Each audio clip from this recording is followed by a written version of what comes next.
আমার সবচেয়ে বড় ব্যর্থতা হলো আমি কখনোই আমার মনের গভীর কথা, অনুভূতি, কষ্ট কাউকে ঠিকভাবে বোঝাতে পারি না।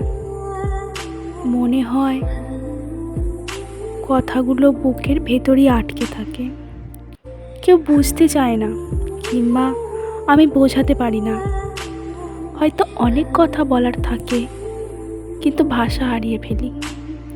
মুখে হাসি রেখেও ভিতরে ভিতরে কতটা যুদ্ধ করি, সেটা কাউকে বোঝানোই সবচেয়ে কঠিন কাজ মনে হয়।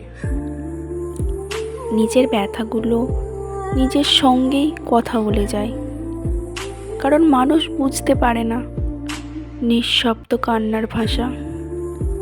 তাই তো কখনো কখনো মনে হয় নিঃশব্দ থাকা, চুপচাপ থাকাই সবচেয়ে নিরাপদ।